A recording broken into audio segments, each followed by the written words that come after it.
Imagine a whisper carried across the desert winds of the Utah Territory, a whisper you were never meant to hear. What if I told you that in 1859, behind the polished sermons and the echo of hymns, there was another covenant, one not written in scripture nor spoken from pulpits, but sealed in silence, sealed in fear, sealed in blood?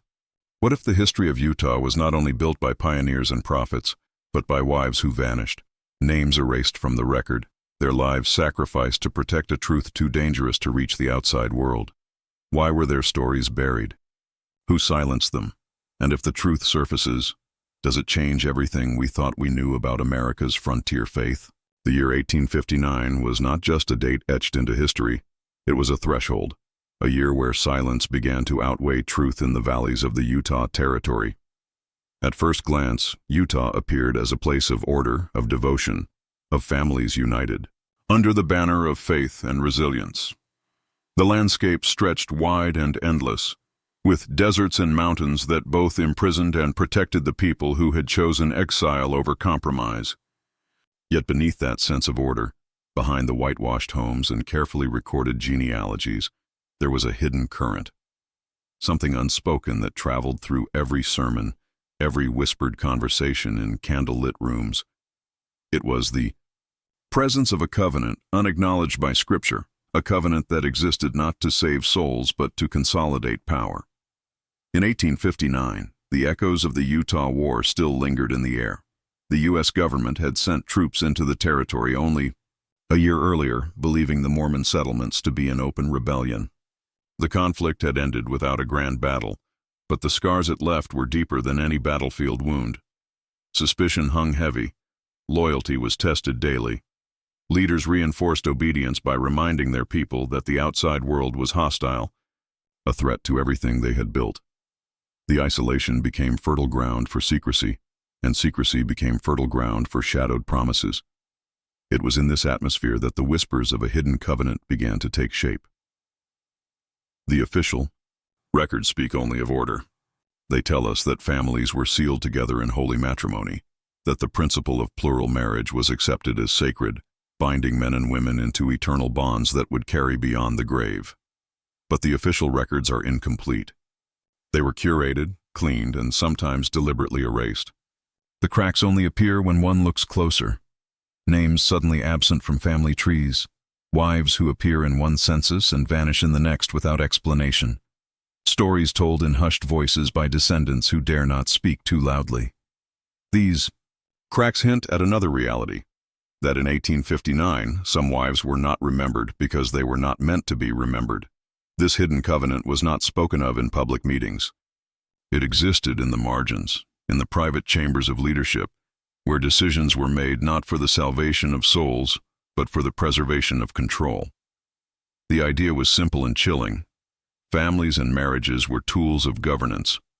By binding more wives to powerful men, loyalty was cemented. By controlling which women were recorded and which were forgotten, reputations could be preserved. And when a wife threatened that balance, whether by refusing obedience, by speaking truths that endangered leadership, or simply by becoming inconvenient, she could be erased. Imagine the weight of silence in such a place. Imagine being one of those wives, caught in the machinery of devotion and secrecy. The hymns sung at dusk would echo with promises of eternal families. Yet you might know in your heart that your place in eternity was uncertain, that your presence in this life could be stripped away with the stroke of a pen or the quiet disappearance into the desert night. A woman might fall ill and never be spoken of again. A wife might resist a union, and by morning, her absence was explained as if she had never existed at all. The neighbors might whisper, but whispers could not be recorded, and whispers could not withstand the weight of authority. The dark genius of the covenant lay in its invisibility. There was no written decree, no testimony in the official archives. Its power came from the fear of speaking it aloud. Those who knew remained silent because silence was survival. Those who questioned found themselves ostracized, cut off from food, shelter, and community. And in the isolated Utah Territory of 1859, to be cast out was as good as a death sentence. In this way, obedience was not just encouraged, but enforced by the very land itself. The mountains and deserts became accomplices in the suppression of truth. The forgotten wives did not leave diaries for us to read. Their lives were removed. Too thoroughly, their stories buried under years of curated memory. Yet fragments surface in unexpected ways. Oral traditions passed down through families, where a grandmother speaks of a relative who vanished without explanation. Scattered references in hostile outsider newspapers dismissed as exaggerations but too consistent to ignore. And genealogical gaps that remain unexplained, even to the most devout historians. These fragments force us to ask the question no one, in 1859, dared to voice. Were these wives casualties of hardship, or were they deliberately eliminated to keep the covenant intact? The year matters because 1859 was not a random moment. It was the year after outside authority had challenged Mormon leadership and lost. It was the year when control was reasserted with an iron hand, when silence became more precious than gold. In such a year, the stakes of disobedience or exposure were higher than ever. Every wife who vanished carried with her the potential to unravel the illusion of harmony that leaders fought so hard to project. To ensure the narrative remained unbroken, sacrifices were made. Sacrifices that could never be admitted.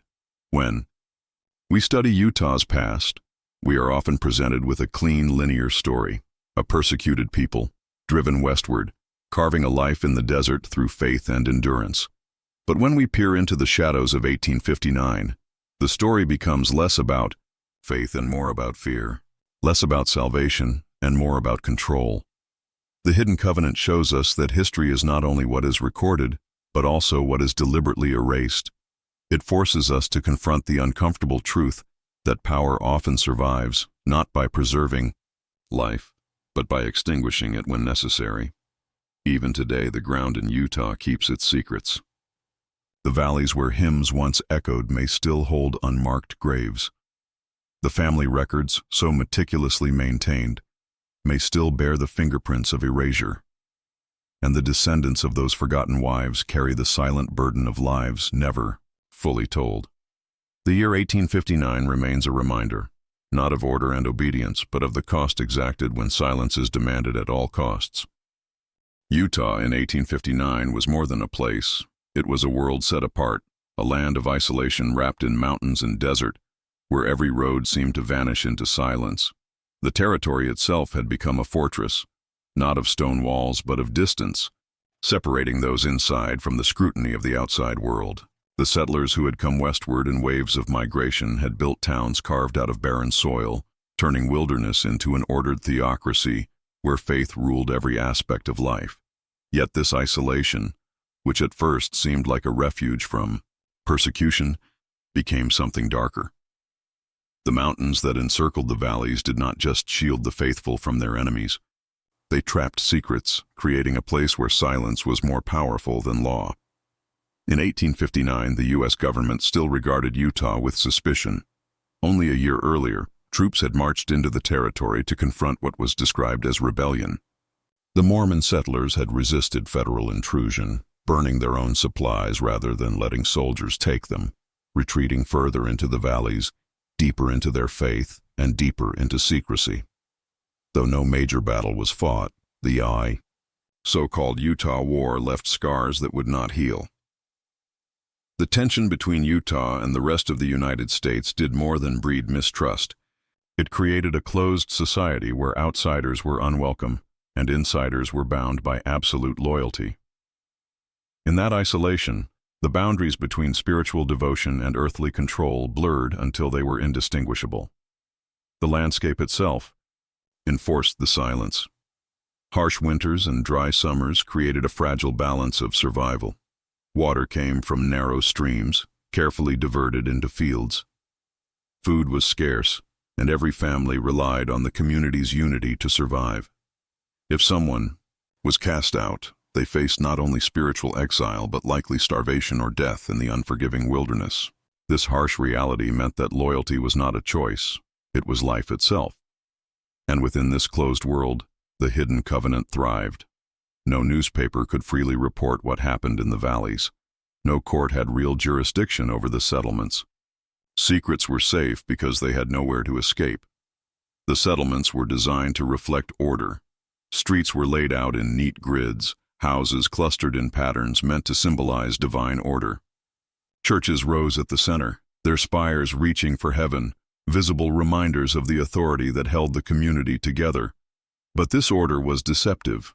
Behind the doors of those carefully built homes, women were added to households, in secret ceremonies bound by vows that no outsider could witness. Some marriages were spoken of publicly, others remained shadows, never recorded, never acknowledged beyond a chosen circle. The geography of Utah, its valleys, its remoteness, allowed such duplicity to flourish. The outside world would never see what was hidden inside. For the women who lived there, Utah was both home and prison. Travel beyond the mountains was dangerous and rare, especially for women. Few could escape without the support of the very leaders who controlled them. The land made running away nearly impossible, and the social fabric made resistance unthinkable. In a community where identity and survival were bound to faith, to question the covenant was to question existence itself. Utah's remoteness became the perfect stage for silencing wives whose presence became inconvenient. The land swallowed them as effectively as any grave. Those who vanished left almost no trace because Utah was a place where records were weapons. Family histories were meticulously kept, but they were also meticulously controlled.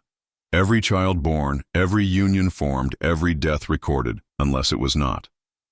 A wife who resisted could simply be excluded from the ledger, her existence written out of memory as if she had never been. This manipulation of records was possible because the territory was self-contained, answerable to no external authority. A name erased in Utah did not echo elsewhere. It simply disappeared. The isolation guaranteed that. The land itself seemed to conspire in the silence. The desert winds carried no voices. The mountains blocked the intrusion of outsiders. Within that isolation, fear became a language spoken by all but never acknowledged. The geography of Utah was not neutral. It was an accomplice, shaping lives, limiting choices, and amplifying the power of those who ruled. To live there in 1859 was to exist inside a world both real and symbolic, where the physical remoteness reflected the spiritual and social imprisonment. For those who dared to ask questions, the place itself reinforced the futility of rebellion. Where would you go? Who would hear you if you cried out? The nearest settlements beyond the Mormon stronghold were days away, across deserts and mountains that could kill as easily as a human hand. And so, questions died on lips, resistance died in hearts, and the unspoken covenant remained unbroken. Utah's isolation meant no witnesses, no escape, and no evidence. This is what made the territory in 1859 more than a backdrop. It was the very mechanism that enabled the hidden covenant to thrive. Without the isolation, secrets could not be kept. Without the distance, disappearances would be noticed. Without the silence of the land itself, whispers might have traveled beyond the mountains. But Utah was a cage, carefully chosen and perfectly designed, a place where faith and fear interlocked so tightly that even the cries of forgotten wives dissolved into the desert air, unheard, unrecorded, and unremembered.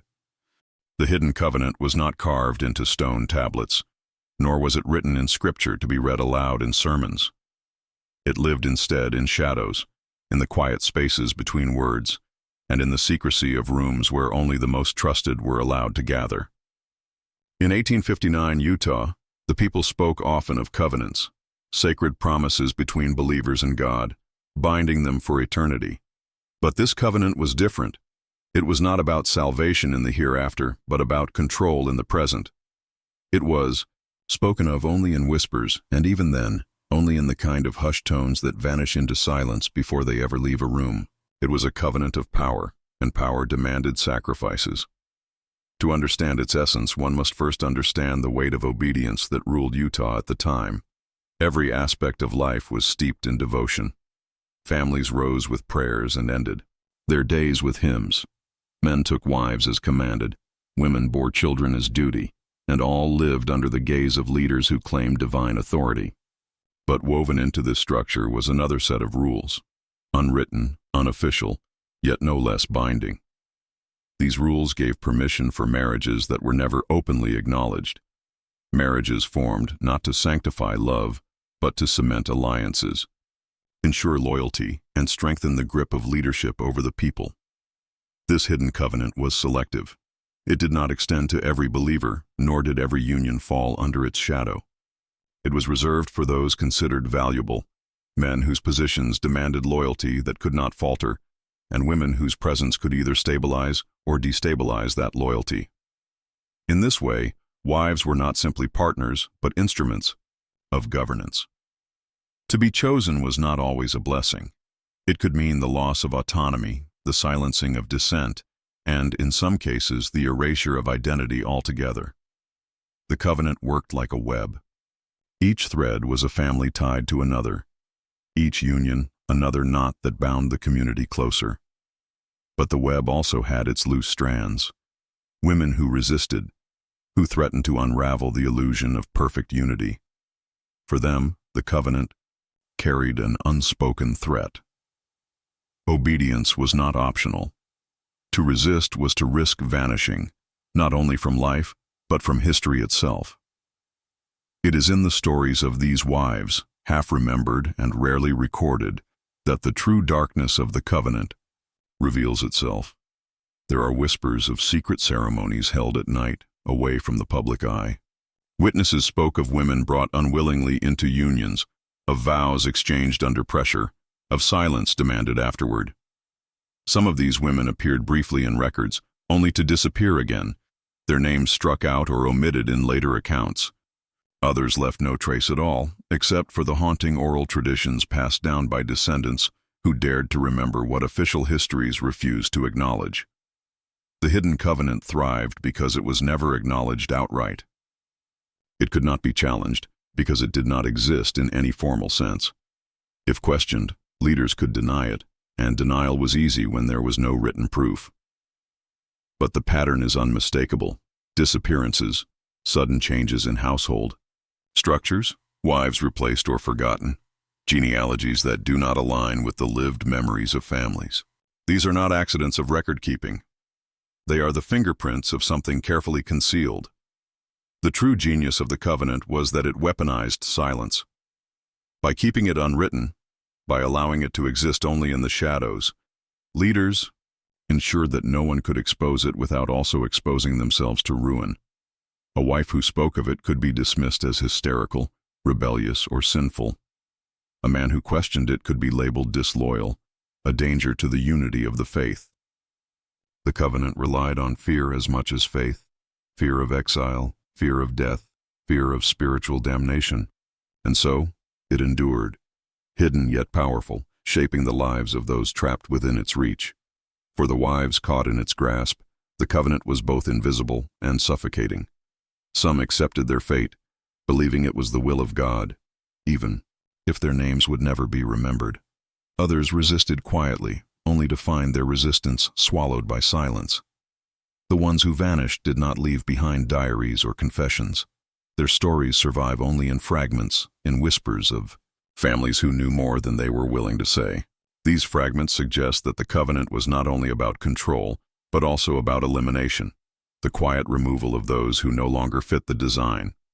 It is this possibility that chills the most. That beneath the hymns and prayers, beneath the illusion of eternal families, there existed a system willing to erase human lives for the sake of preserving power. To those outside, Utah was a place of religious devotion and pioneering spirit. But to those inside, bound by this hidden covenant, it was a place where silence was survival, where obedience was life, and where disobedience could mean vanishing into the desert without a trace. The covenant was never officially broken because it was never officially acknowledged. It dissolved not with a proclamation, but with time, with shifting laws, and with the gradual intrusion of outside authority into Utah's insulated world. But in 1859, it was at its height, powerful enough to dictate who lived, who disappeared, and who was remembered. And though it left little in the way of evidence, the gaps it carved into history remain, haunting reminders of a truth too dangerous to ever be spoken aloud. The forgotten wives are the most haunting figures in the story of 1859 Utah. They are the missing voices, the silent absences that echo louder than words ever could. In the records of the time, their presence flickers in and out like candlelight. A name written on one page, then gone on the next. A wife acknowledged in a household, then replaced without explanation. The official histories make no mention of them. They were erased not by accident, but by intent. To speak of them was dangerous, to remember them was forbidden, and so they were left to vanish into silence. Yet their absence tells a story all its own, one that cuts through the carefully polished surface of Utah's past. For the wives who endured, their lives were marked by obedience, by the endless demands of childbearing and service, by the heavy expectation of loyalty. But for the forgotten wives, obedience was not enough. Their very existence threatened the balance of power, and so it was taken from them.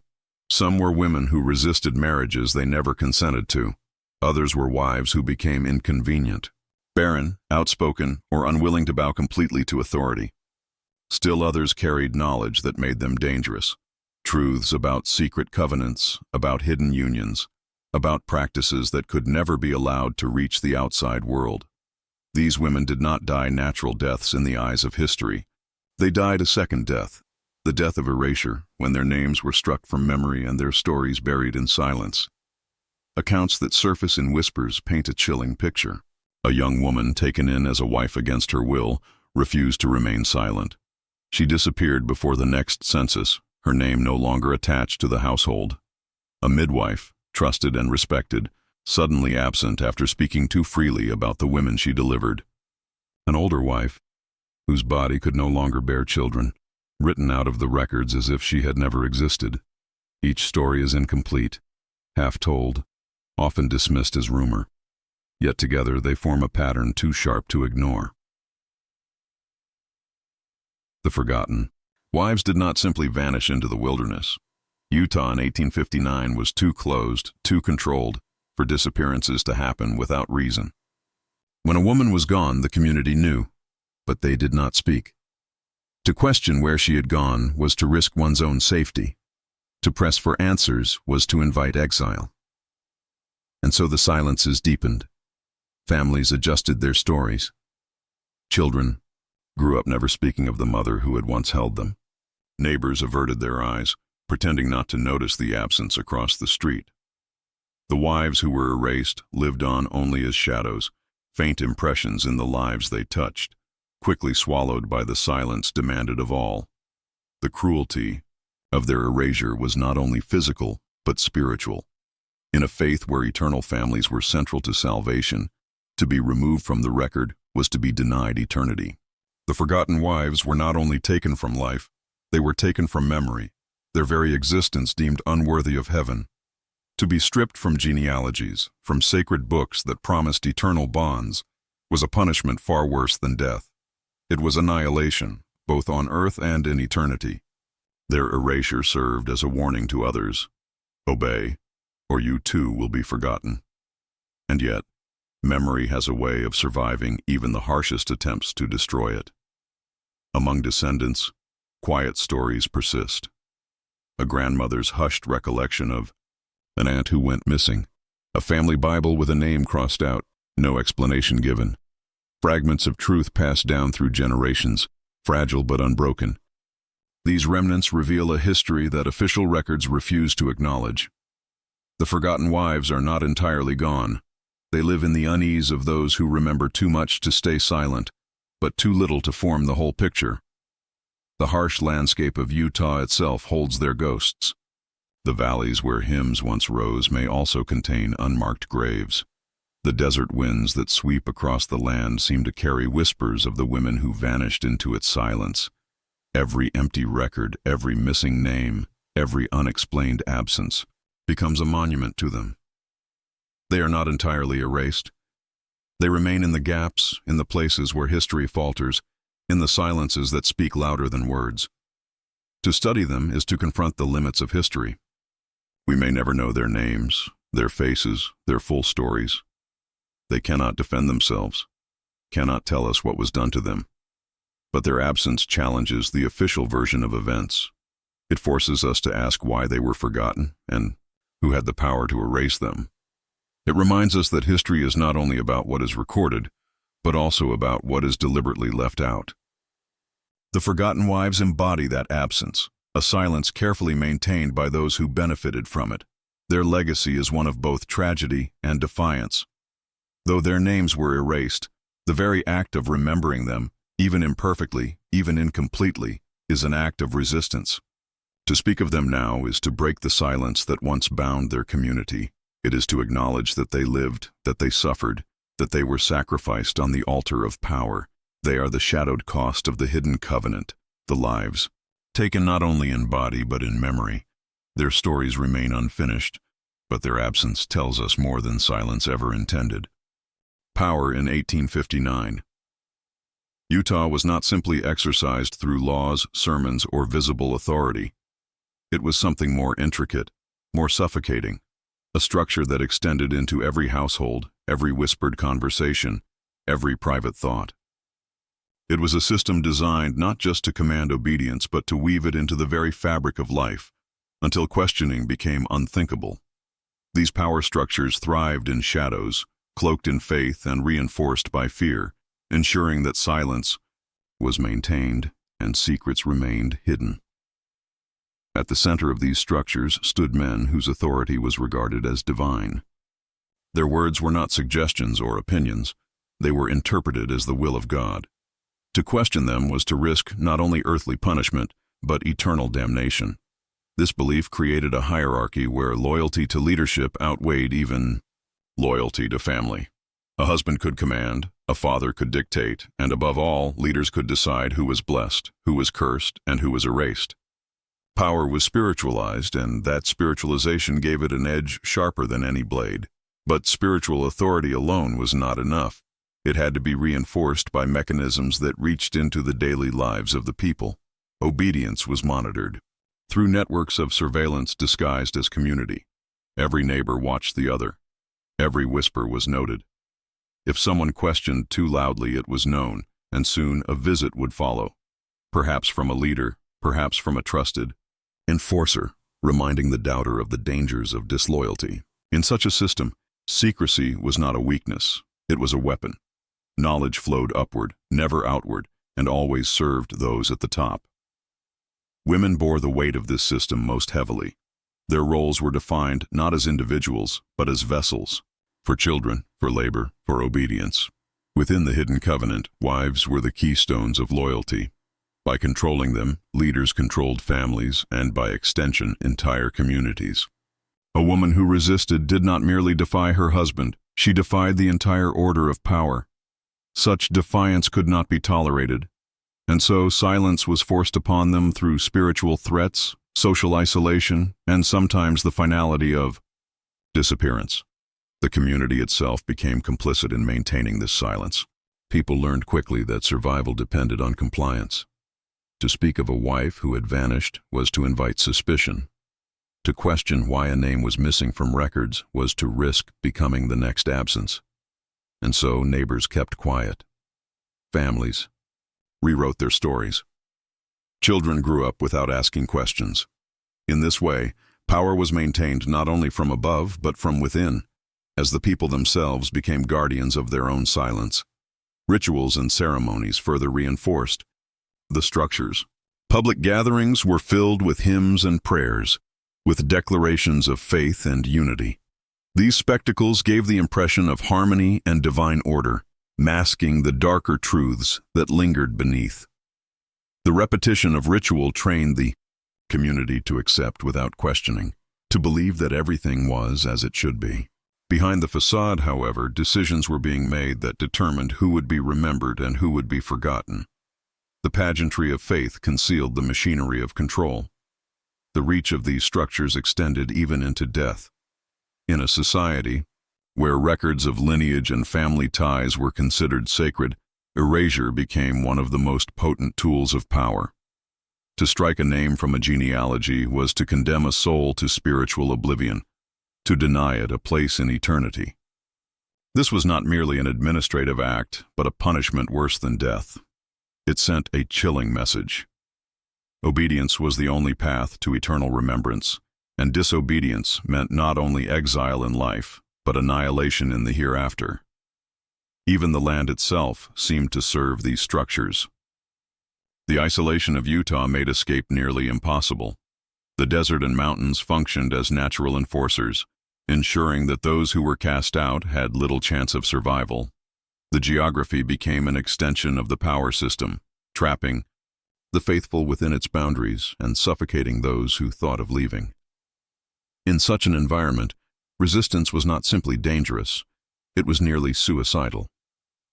And so the walls of silence grew higher, invisible yet impenetrable. These structures thrived because they blurred the line between faith and fear. Believers were told that obedience brought salvation, but they also knew that disobedience brought consequences in this life.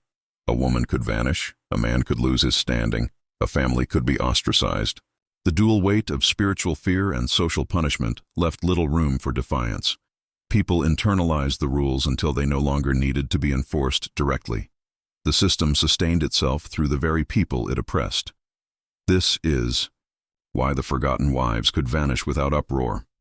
It was not only leadership that ensured their silence, but the community itself, molded by these dark structures into complicity. Every missing wife was a warning to the rest, a demonstration of what awaited those who strayed from obedience. And so, the system reinforced itself. Fear fed silence, silence fed power, and power fed more fear. Looking back, these structures reveal how control can be maintained not only through open force, but through invisible chains. Chains of belief, of ritual, of fear, of silence. They show us how power, once spiritualized, becomes absolute, capable of reshaping memory itself. In 1859 Utah, the Dark Covenant could not have existed without these structures. They were the machinery that kept it alive, the framework that allowed wives to vanish without consequence, and the shadowed architecture that made erasure possible. The deeper one travels into the shadowed corners of Utah's 1859 frontier. The more the silence itself begins to speak. It whispers in the hollowed-out shells of cabins left to rot in the desert sun, in the journals that were half-burned before they could be read, and in the hollow eyes of descendants who refuse to tell their families' stories. This silence is not accidental. It is constructed, layer upon layer, like a wall built to keep out not just strangers, but truth itself. And within this silence lies the story of the forgotten wives, women erased not only from the records of men, but from memory itself. Their names, once written in ledgers or carved into the wood of crude headstones, have been scratched away, leaving behind nothing but shadows. Yet the more one digs into the fragments, the clearer the outline becomes. There was a covenant, a secret one, forged in fear and desperation, and these women were bound by it until their last breath. The accounts that survived, half legible, hidden in the corners of pioneer diaries, hint at something far darker than religious devotion. One man, a settler whose journal was discovered buried under floorboards, described seeing young women ushered in at night to what he called the covenant room, a place where only select men were allowed entry. He never wrote what he saw. Inside, perhaps he feared the ink itself might betray him. But he ended the entry with a line that chills the reader even today. They did not leave as themselves. The words suggest transformation, not of faith, but of ownership. Whatever transpired inside that chamber was powerful enough to strip these women of identity, agency, even humanity. There are whispers of a ritual binding, a vow that tied wives, not only to their husbands but to the larger covenant of the group. To break it meant exile, or worse. A letter unearthed in an abandoned farmhouse from that year makes a cryptic reference to wives buried without stone, their names withheld until the covenant is fulfilled. The phrasing suggests deliberate disappearance, as though these women were not merely forgotten by accident, but erased with intent. It is here that the narrative takes its darkest turn. Evidence suggests that some of these wives did not simply die of illness or hardship, as was the common fate of women in the harsh frontier. Instead, they were quietly eliminated, their absence explained away, their lives reduced to silence. When travelers passed through Utah during that era, they sometimes remarked on the strangely uniform way families presented themselves. Every household seemed to adhere to an unspoken rule. No one asked about missing women. No one mentioned the wives who had vanished, and no one dared to challenge the men who presided over them. The veil of normalcy was carefully maintained, yet cracks appeared for those who knew how to look. A missionary passing through wrote in his notebook that he felt the weight of eyes that were empty, women whose presence felt hollow. He sensed that behind the facades of obedience was a void, a place where countless voices had been silenced. The covenant itself was never officially documented in church records, but fragments of oral history passed down in hushed tones reveal that its purpose may have been both spiritual and political. In 1859, Utah was under enormous pressure from federal forces, with whispers of government intervention in Mormon practices already spreading. The covenant, then, may have been born as a desperate act of preservation, a way to ensure loyalty, to bind wives and families so tightly to the cause that betrayal would be unthinkable.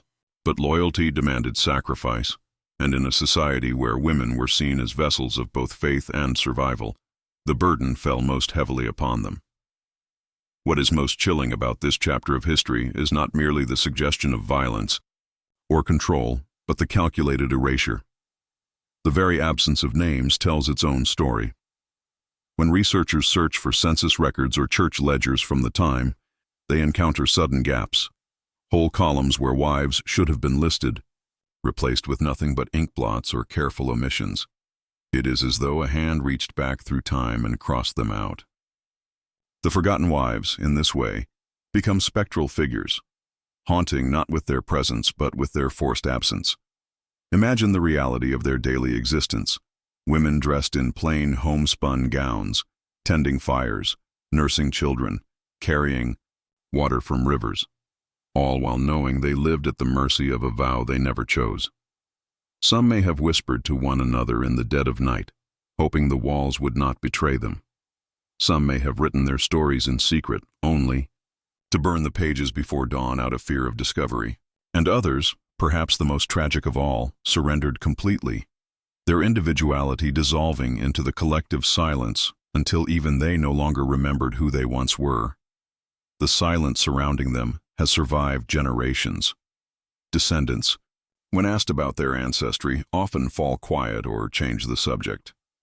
Some speak of grandmothers who disappeared or fell ill without explanation. A few carry fragments of memory, a locket with initials no one can trace, a quilt stitched with unfamiliar symbols, a grave in the desert marked only with a pile of stones. These remnants resist complete erasure, as though the forgotten wives themselves refuse to be entirely buried. The land holds their memory, the air seems to carry their voices, and every fragment of evidence whispers the same terrible truth. They were meant to be forgotten, and that is why they must be remembered. The chilling question remains: how many wives vanished? How many were erased from the ledgers of history, hidden beneath the dust of Utah's deserts? No one can say for certain. The records are incomplete, deliberately altered, and yet the weight of the silence is too heavy to ignore. Silence itself becomes evidence as damning as any confession. The forgotten wives of the covenant still linger in the shadows of 1859, demanding that their stories, though buried, be unearthed piece by piece until the silence finally breaks.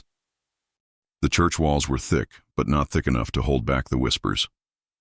In Utah's high desert, 1859 was a year of new beginnings for many settlers, but also a year of endings for those whose lives no one would ever record.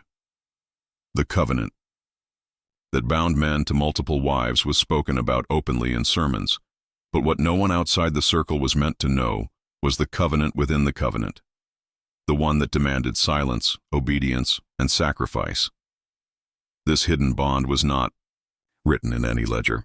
It was passed in closed rooms at night with candles guttering against stone walls, where men swore oaths that could not be broken without consequence. If the first covenant promised salvation through numbers, the second promised damnation to those who resisted it. The women who entered this silent pact were not always willing. Some had been persuaded with scripture, others forced with threats, and still others, the unlucky ones, discovered too late what their wedding vows truly entailed. They became shadows in their own homes, existing not as wives in the usual sense, but as tokens of loyalty. Their presence in the household was proof that a man had been deemed worthy of the inner circle. but shadows cannot linger forever without fading. One by one, these forgotten wives began to disappear, from ledgers, from family stories, from the census, until their names were no longer spoken at all. At first, the disappearances could be explained away. Records were scarce, deaths from illness common, and the wild frontier swallowed lives whole without leaving graves behind. Yet patterns began to emerge. The same elders who preached loyalty to the covenant buried wives without witnesses, claiming illness struck suddenly, or that the Lord had taken her home. Neighbors would notice that no mourning took place, no sermons of remembrance were given, and within weeks a new woman, often much younger, would take her place. Questions were discouraged with Scripture. The ways of God are not for man to question, and so the silence deepened. But silence has a way of pressing too hard on those who carry it. Among the women, faint alliances began to form. A letter passed secretly between two wives from different households spoke of sleepless nights, of voices heard crying from locked rooms, of women taken away in wagons under cover of darkness. The letter never reached its destination. It was intercepted, its author marked as unstable, and soon she too vanished. What unsettled those who knew her was how neatly she was erased, as though her existence itself had been deemed inconvenient. Men who had once questioned the darker practices of the covenant found themselves in equally precarious positions. One elder, who privately confided his doubts to a friend, was found days later in a shallow creek. His throat cut so cleanly it appeared ceremonial. His death was attributed to bandits, though the nearest settlement reported no sign of raiding. His family was warned not to speak of doubts again. The covenant was a chain, each link bound tightly to the next, and any sign of weakness was hammered flat. By now the covenant had become more than a religious command. It was a system of control. Younger men were eager to rise in ranks, to be seen as loyal, to gain the privileges of marriage and land. Older men clung to their authority with the zeal of those who feared it slipping away. The women, trapped in the middle, carried the weight of both. To disobey was to risk exile, disappearance, or worse. Some whispered of poison hidden in stews, of bodies buried beneath barns, of graves disguised as irrigation ditches. These stories, never confirmed, circulated like smoke, and where there is smoke, there is fire. The most haunting part of this forgotten chapter was not simply the deaths, but the deliberate erasure. Records that should exist do not. Entire households appear in census records one year, only to be halved or altered the next, with no explanation. Diaries of the period have pages torn neatly out where wives once wrote their daily struggles. Church logs omit funerals entirely for certain. Women, while recording in great detail the marriages that replaced them. It is as though the covenant demanded not just obedience, but the obliteration of memory itself. And yet memory is resilient. Stories survived in fragments, carried by descendants who found old letters hidden in walls or whispered recollections, passed down as warnings. One such story spoke of a woman named Eliza, whose laughter filled the small cabins of her community. She married into the covenant at 16 and was gone by 18. No grave was marked, no illness recorded. Her younger sister swore she saw her loaded into a wagon, bound and gagged, but her cries were dismissed as hysterical. Decades later, her descendants whispered of the aunt who never had a funeral. The covenant may have taken her life, but it could not silence the shadow she left behind.